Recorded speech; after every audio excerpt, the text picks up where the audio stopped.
नमस्कार, मैं हूं आशीष चित्रांशी और आप देख रहे हैं द न्यूज लॉन्चर।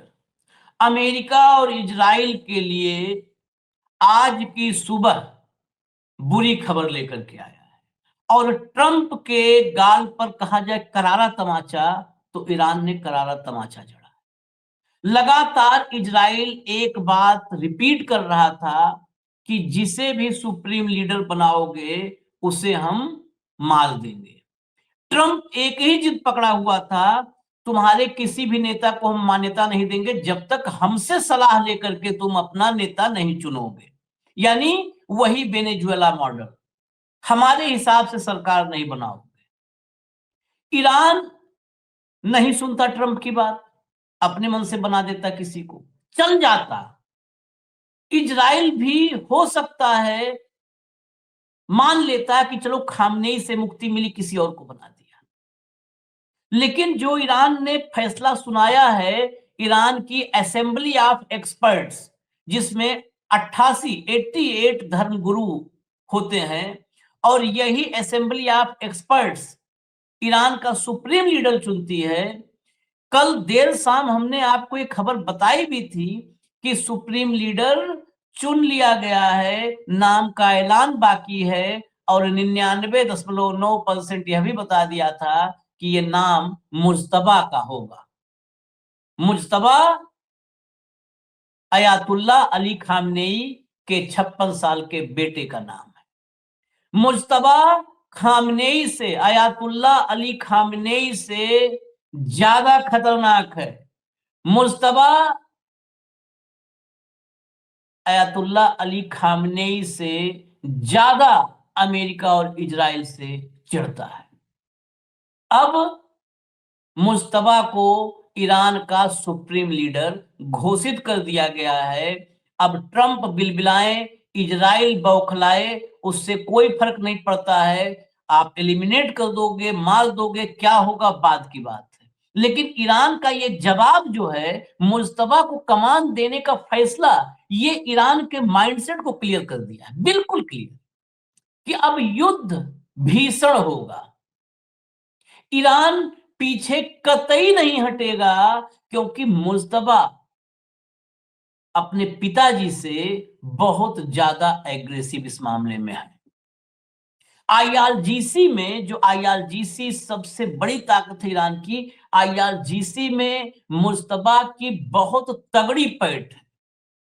मुज्तबा को खामनेई साहब का गेटकीपर कहा जाता था, और कभी किसी पद को उन्होंने नहीं, कोई अभी कोई जो है बियरर, ऑफिस बियरर नहीं रहे मुज्तबा, लेकिन जब वो सहयोग करते थे उनकी कोर टीम में रहते हुए खामनेई के, तो आईआरजीसी में सबसे पहले उनको आईआरजीसी के भीतर ही अपनी भूमिका निभाने का मौका मिला। आईआरजीसी के लोगों के टच में रहना, उसके भीतर के कामकाज को देखना, तो वहीं पर सबसे बड़ी ताकत में ही सबसे बड़ी ताकत है मुज्तबा की। ये आज के तारीख की सुबह होते ही सबसे बुरी खबर थी। जरा भाव को लाइए, इसके बाद मैं और कहानी बताऊंगा कि जैसे ही ये ईरान में मुज्तबा की एंट्री होती है, खामनेई से भी खतरनाक सुप्रीम लीडर की एंट्री होती है, ट्रंप फिर चीखते हैं हम मान्यता नहीं देंगे। मान्यता का हालांकि कौन, वो ईरान तुमसे मांग ही रहा है मान्यता। लेकिन उससे बड़ी खबर यह है कि जो स्वागत है वो ईरान ने कैसे किया। जबरदस्त, जो अब तक की मिसाइल की बारिश की है उसमें सबसे जबरदस्त लहर।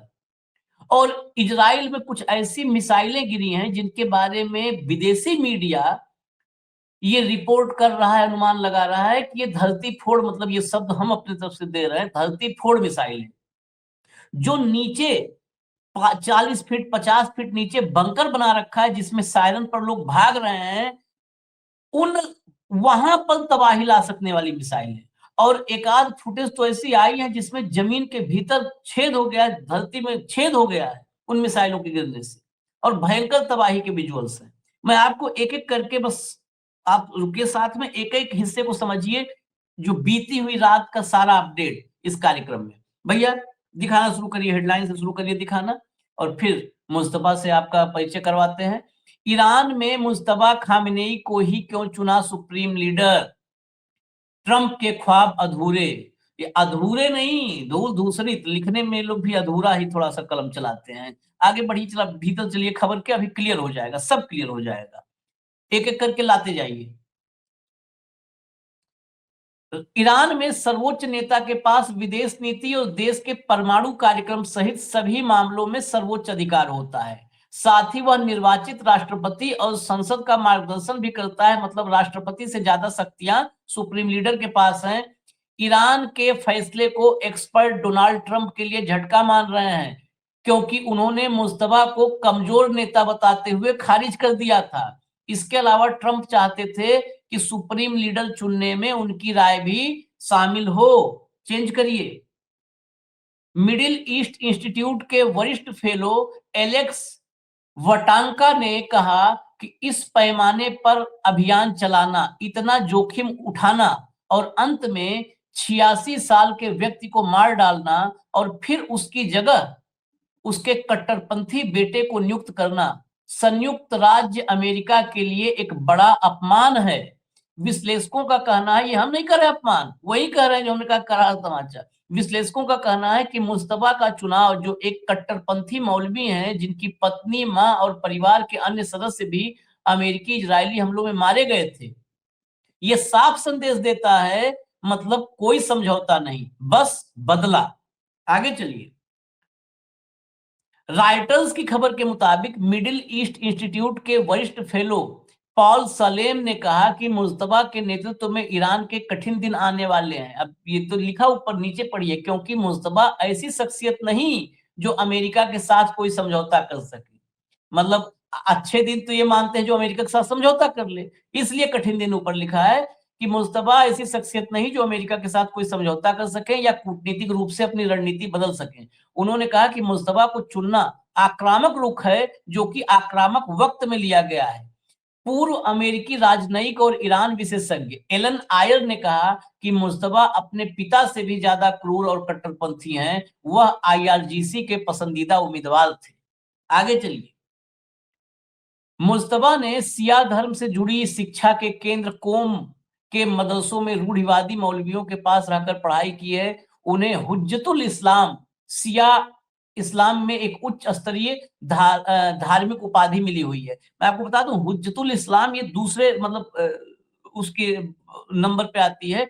इससे ऊपर की आयातुल्लाह होती है। आयातुल्लाह जो है ईरान में सिया, उसमें आयातुल्लाह की उपाधि जो है हुसैन अली खामनेई के पास थी। आयतुल्लाह हुसैन अली खामनेई उनके बेटे हैं। इनको हुज्जतुल इस्लाम, लेकिन एक खबर है कि 2022 में आयतुल्लाह की उपाधि इनको दे दी गई थी 2022 में, क्योंकि सुप्रीम लीडर बनने के लिए आयतुल्लाह की उपाधि अनिवार्य है।